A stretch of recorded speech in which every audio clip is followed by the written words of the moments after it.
Hey now, this is Trent Gibson, and today I learned that the actor who played Sabretooth in Deadpool and Wolverine, as well as the original X-Men movie, was a professional wrestler.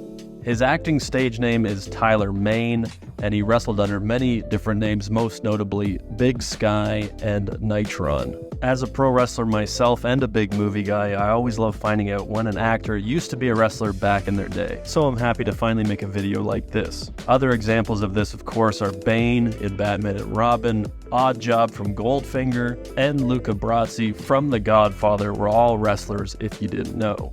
Now, outside of wrestling, Tyler Mane has had a successful acting career, starring as Michael Myers in the Rob Zombie Halloween movies, acting alongside Brad Pitt in Troy, and of course his role as Sabretooth that brought us here today. But let's dive into his wrestling history.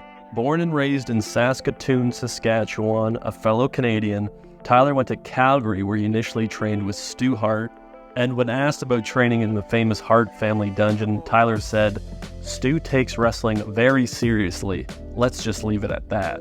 And I don't know about you, but that's a pretty ominous review of the training over there.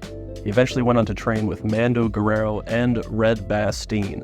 Now, if you don't know Red Bastien, you have got to go back and see his famous ref bump. So it goes without saying he came from a very solid wrestling background. Mane began his career in 1986 under the name Skywalker Nitron. By the next year, he was already wrestling internationally, making the trip out to South Africa and the United Kingdom, which led to his big break with New Japan Pro Wrestling at only 2 years in the wrestling business.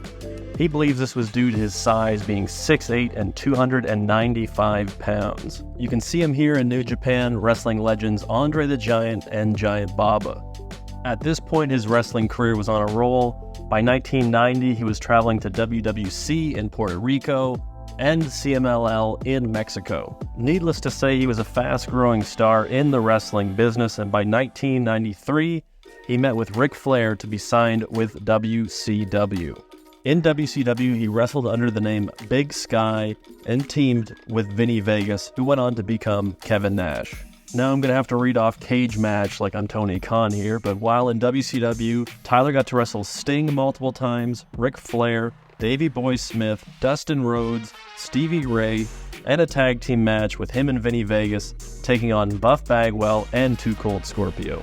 So while his time in WCW was short, a run like that is nothing to scoff at, getting to be in the ring with all of those names. When his tag team partner, Vinny Vegas, left WCW to go to WWF and become Diesel, Tyler was left in limbo and was out of WCW by the end of the year. The silver lining of his time in WCW came with his connections made in the promotion, leading him to a role in the Smokey and the Bandit TV series. His background in wrestling was leading him to be pushed into stunt work. While he didn't want to be a stuntman, he took an audition for the 2000 film X-Men, and the rest for Tyler Mane, or Big Sky, is history. Quit playing around. If you enjoyed this video, comment below because I do love movies and getting into wrestling history, so I am into making more videos like this. If you're a promoter watching this video and you have the ability to book Tyler Mane, Big Sky versus Trent Gibson, I'm all ears. Thanks for watching this video, and I'll have more coming out soon.